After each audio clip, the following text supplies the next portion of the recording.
Naya dengan santainya menikmati dengan lahap kebab dan martabak telur yang ia beli dalam perjalanan pulang tadi. Tak lupa ia sisihkan sebagian untuk adik iparnya, karena Aris baik padanya. Naya pun membalas hal yang serupa. Kenyangnya? Naya bersendawa dengan keras sembari mengelus-elus perutnya yang sedikit buncit akibat kekenyangan. Padahal tadi ia sudah makan. Tapi saat perjalanan pulang, ia kembali ngiler dengan jajanan pinggir jalan. Selesai memakan habis kebab dan beberapa potong martabak, Naya pun bangkit berdiri dan berjalan menuju arah jendela. Naya melihat dulu ke sekitar.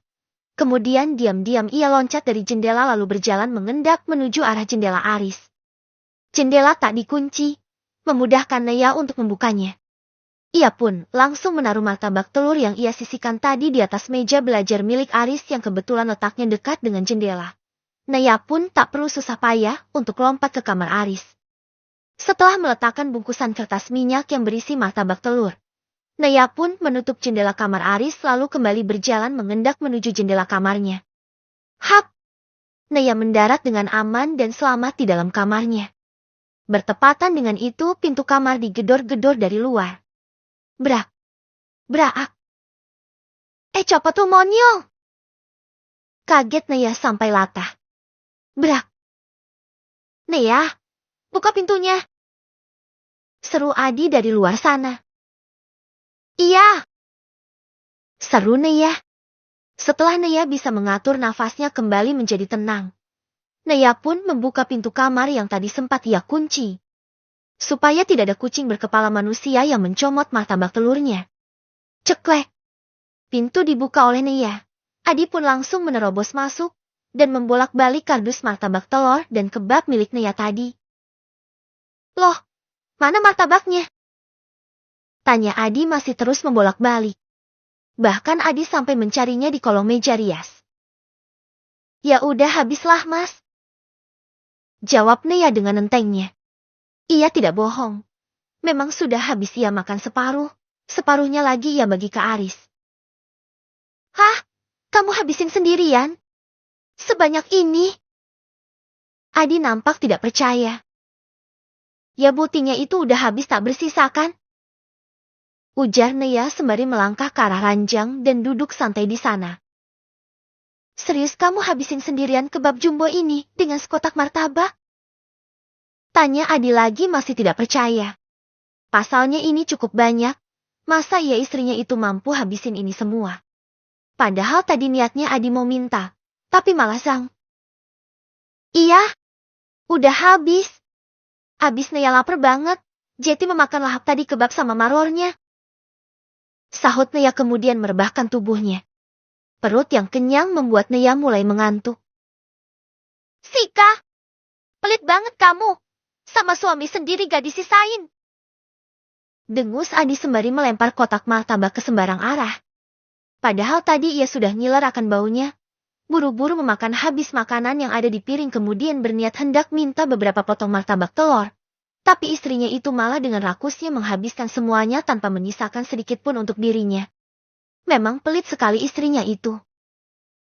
Halah, aku pelit begini juga niru dari kamu mas. Emang pernah kamu makan enak terus nawarin aku? Yang ada makan enak di depan aku tanpa mau bagi-bagi. Jangankan berbagi, nawarin aja enggak. Masih mendingan akulah, makan di dalam kamar Jeti gak bikin kamu ileran.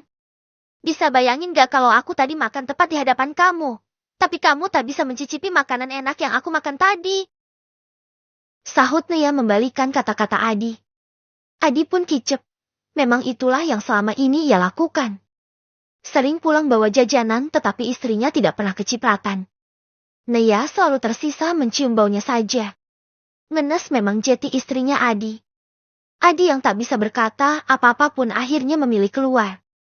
Naya yang melihatnya pun acuh dan memilih tidur karena ia sudah terlalu lelah. Keesokan harinya. Seperti biasa, pagi yang cerah selalu diawali dengan percekcokan. Lagi-lagi masalah uang. Kalau dulu Naya selalu mengeluh uangnya kurang dan Adi yang enggan memberi lebih, kini malah Adi tidak bisa memberi yang belanja sama sekali. Di sini bukan Naya yang marah, melainkan Bu Indah. Kamu gimana sih, Di? Kalau kamu gak kasih uang terus kita semua makan pakai apa dong? Omel Bu Indah. Pakai uang ibu dulu aja lah. Adi beneran gak punya uang lagi. Tinggal 300.000 ini. Itu pun buat jatah bensin dan makan siang Adi di pabrik. Kata Adi. Alah, sini buat belanja. Kamu pinjem orang sana untuk beli bensin. Sarkas Bu Indah yang hendak merebut dompet putranya. Secepat kilat Adi mengelak. Gak. Pantang buat Adi ngutang, Bu. Lagian ibu kenapa pelit banget sih? Cuma ngeluarin 25.000 aja itu pun buat makan kita sekeluarga. Gak bisa. Kan biasanya kamu yang membiayai semuanya. Jelas Bu Indah tidak setuju. Sika. Adi berdecak kesal. Keenakan ya ibu sekarang karena Adi biayain terus. Untuk saat ini, ibulah yang urus pengeluaran rumah. Tahu sendiri Adi tuh habis kemalingan. Sarkas Adi membalas. Heh, mau ngungkit-ngungkit kamu? Mau jadi anak durhaka kamu, Di? Ibu kutuk jadi panci ya kamu. Hardik Bu Indah. Sika. Bukan mau jadi anak durhaka. Tapi lihat kondisi Adi juga dong, Bu. Adi lagi gak punya uang sama sekali. Tolong sampai gaji turun pengeluaran ibu yang tanggung. Ucap Adi sedikit melemah. Takut dikatai anak durhaka. Bu Indah tidak menyahut. Nafasnya masih megap-megap tak beraturan. Sedangkan Nea acuh, tak memperdulikan perseteruan ibu dan anak itu. Jika tidak diberi uang belanja pun Nea masa bodoh. Ia punya uang ini, jadi ia bisa beli makanan di luar sana. Gak, ibu gak setuju. Ibu pun gak ada uang. Ucap Bu Indah setelah cukup lama terdiam. Adi yang mengira ibunya mengalah itu pun kembali meradang. Ketimbang uang 25.000 aja ibu man banget. Gak ada uang jual emas kan bisa, Bu. Ingat Adilah yang sudah membelikan emas-emas itu buat ibu. Katanya lagi emas itu untuk kebutuhan mendesak kan? Nah sekarang keadaan sedang sangat mendesak. Jadi ibu jualkan salah satu emas ibu. Atau kalau tidak. Kalau tidak apa? Sahut Bu Indah dengan cepat. Kalau tidak, Adi gak akan Adi kasih jatah bulanan lagi terus Adi akan keluar dari rumah ini. Adi dan Naya akan ngontrak. Lanjut Adi mengancam. Bu Indah pun terperangah kaget. Sedangkan Naya yang merasa pusing karena perseteruan mereka pun memilih pergi dari rumah. Ia lebih memilih mengademkan pikirannya dengan jalan-jalan di alun-alun kota. Di sana ia sarapan bubur ayam dengan hikmat. Tidak memperdulikan apakah mereka makan atau tidak. Toh selama ini mereka juga tidak pedulikan Naya bukan? Jadi buat apa Naya peduli? Lebih baik uangnya buat Naya senang-senang sendiri. Ngapain lu? Sepet bener wajah lu? Tanya teman sebangku Ayu. Gimana gak sepet? Udahlah berangkat gak dikasih sarapan uang jajan pun cuma dikasih goceng. Sahut Ayu dengan masamnya. Hah? Kenapa gak sarapan? Tanya teman Ayu itu. Orang rumah lagi pada bertengkar. Mas gue juga habis kemalingan. Jadi tadi ribut dan gak masak deh. Sahut Ayu. Oh pantes, gue tadi gak sengaja lihat Mbak Ipar lu makan di alun-alun. Celetuk teman Ayu. Hah? Mbak Ipar gue? Ayu terlihat bingung. Iya, tadinya gue heran ngapain Mbak Naya makan di alun-alun. Ternyata di rumah gak ada makanan ya? Ucap temen Ayu yang tak sengaja melihat Naya makan bubur tadi. Ayu pun terdiam. Dari mana Mbak Naya punya uang buat beli sarapan di alun-alun? Sedangkan tadi pagi saja pada ribut gara-gara uang belanja. Batin Ayu.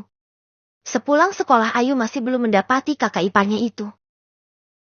Bu, Mbak Naya mana? Tanya Ayu. Mana ibu tahu? Dari pagi udah keluyuran aja tuh anak, mana rumah masih berantakan lagi.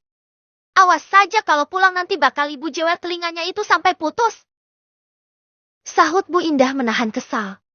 Ayu pun langsung melengos, tapi bukan kamarnya yang ia tuju melainkan kamar kakak dan kakak iparnya. Ayu mulai menggeledah kamar Nea dan mencari sesuatu di sana. Loh Yu, kamu ngapain? Tanya Bu Indah heran. Bu, temen aku tadi bilang lihat Mbak Nea makan bubur di alun-alun. Dari mana Mbak Nea punya uang untuk jajan terus, Bu? Gak mungkin kan temennya itu kasih dia terus-menerus. Ini sangat mencurigakan, Bu. Pastilah Mbak Nea yang udah curi uang Mas Adi. Ayo Bu bantu Ayu cari di mana Mbak Nea menyembunyikan uang itu. Sahut Ayu kemudian kembali menggeledah barang-barang milik Nea.